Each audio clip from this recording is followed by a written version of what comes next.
Is that going? It's going. It's going. Hi. This is a little short video I'm making for Marcy Hiratzka. What a nice name. So, Marcy, you bought some journals, some golden books from my website, and the promotion was that I would read you a golden book.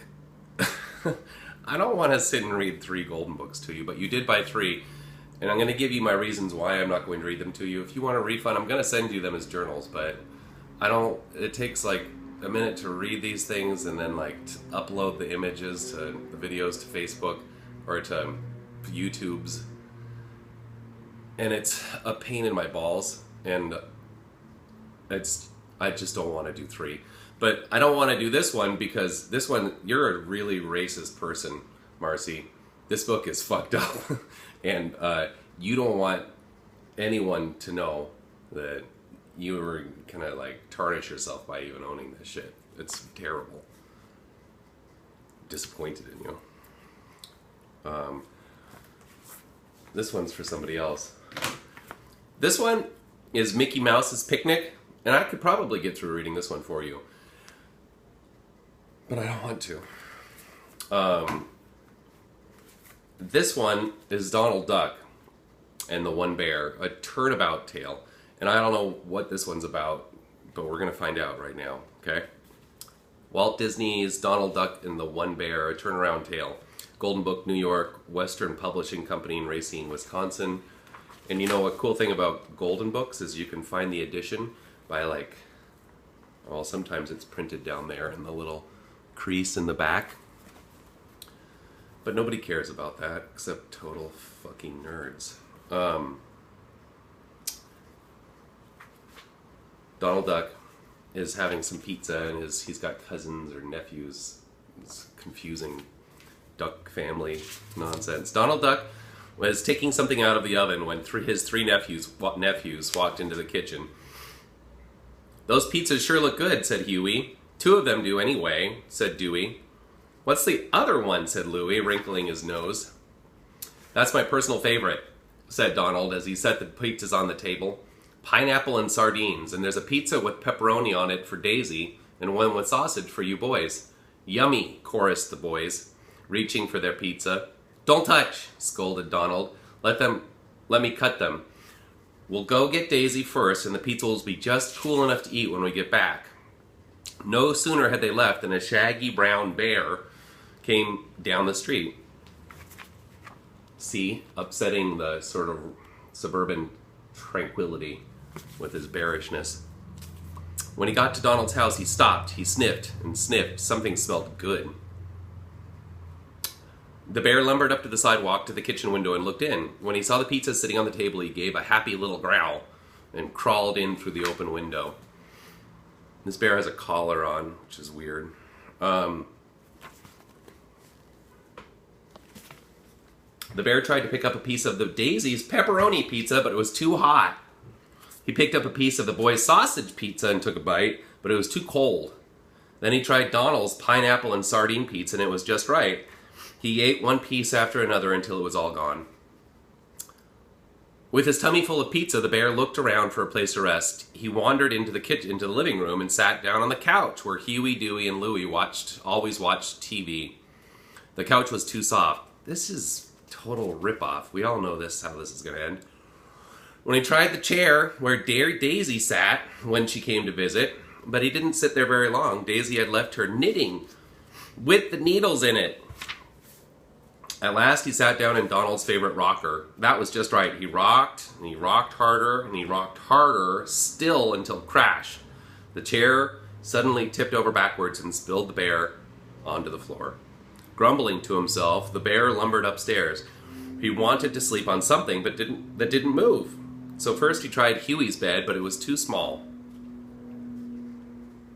Then he tried stretching across from Louie's bed to Dewey's, but he sagged in the middle. Finally, he found Donald's bed, and that was just right. He snuggled down into the covers and fell fast asleep. When Donald, Daisy, and the boys came back, Donald proudly pointed to the pizzas, but Daisy could only cry, "Somebody's been trying to eat my pizza." Somebody has been trying to eat our pizza, exclaimed the boys. Look, there's a bite taken out of this piece. Hey, shouted Donald. Somebody has been eating my pizza, and he's eaten it all up. I'm going to get to the bottom of this. He stormed off to the living room, with Daisy and the boys following nervously, as ducks often do. You remember? Trailing along, like ducks. I can't believe there are 2 people in this world who like pineapple and sardine pizza, Dewey whispered to his brothers. Dewey, oh, okay. Then he stopped and pointed. Look. Huey and Dewey were amazed. Somebody's been sitting on our couch, said Huey, and squashed the cushions, said Louie. Somebody's been sitting in my chair, said Daisy, holding up a broken knitting needle. My rocker, yelled Donald. Somebody sat in my rocker and broke it to pieces. Daisy and the boys tried to tell Donald that his chair was just tipped over, not broken, but he was too angry to listen, to reason. He charged up the stairs 2 at a time. Daisy and the boys tagged along. Hey, shouted Huey, pausing in the doorway of the boys' room. Somebody's been sleeping in my bed. And my bed, said Dewey. Mine too, said Louie. Help, screamed Donald from his room. The boys ran down the hall and found Donald hiding behind the dresser. Here's the culprit, Daisy told the boys, laughing. A bear, said Huey. He's cute, said Dewey. Can we keep him, Unca Donald? Louie evidently has a speech impediment of some kind. Unca Donald. I don't know. It's in here though. It's in the definitive text. Donald poked his head from around the dresser, seeing the boys and Daisy standing nearby, and the bear still sleeping soundly. He tried to act brave. Certainly not, he said. We have to wake the bear and get him downstairs and out of the house right away. And the doorbell rang. I'll get it, Donald shouted, leaping out of the door. A worried-looking little man stood on the porch. I'm sorry to bother you, he said, but I don't know what happened to my pizza. We've been wondering that ourselves, Donald interrupted. Mine got eaten all up and... No. Wait, what? I'm sorry to bother you, said, but I don't know what happened to my pizza. No. The man said frantically, Pizza is my pet bear. You see, I own Charlie's Pizza, and our slogan is, when you're as hungry as a bear, eat Charlie's Pizza. Get it? Oh, I get it, Donald said. But I'd be happier if you get your bear. He's upstairs. The man ran upstairs yelling, Pizza, pizza. The bear woke up when he heard the man's voice and greeted him affectionately. Charlie snapped a leash to Pizza's collar, and the bear followed him down the stairs and out the door. So there we've got a solution to the problem of why the buggering bear had a collar on. Glad that's been resolved. Whew, breathed Donald. I'm glad that's over. It was kind of exciting, though, said Huey. Let's eat, said Dewey. Yuck, cold pizza, said Louie.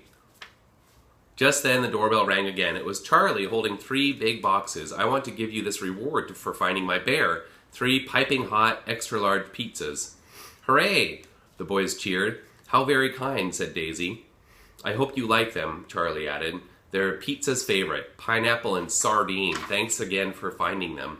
Huey, Dewey, Louie, and Daisy stared glumly at the pizzas, but Donald grinned from ear to ear. I like that bear from the moment I saw him, he said. Now, let's eat. I'm so glad I'm not a kid anymore. Because this is boring. And that's not what my life has been like at all. I don't know, if that feels like your life, Marcy. Do you have bears that come around down there in Los Angeles that eat your pizza? Do you have cousins or nephews? Are you a nephew in common with somebody else? Do you have a sister who's also a niece? I don't know. I hope you find something in there that you can relate to. I feel far away from this camera, from my phone. But now this thing is 9 minutes and 38 seconds. That's long. Anyway, thank you for the support. If you want me to, you can. I'm going to make these into journals. I'm going to send them to you. And if you want 2 more videos, I really will make them. I just don't want to. And I feel like I know myself well enough to know that I'm going to put it off, and then you're not going to get the journals because I fucked it off. So I hope you're well out there. Thank you so much. And I'll hope to see you again soon. All right. Bye-bye. Ready?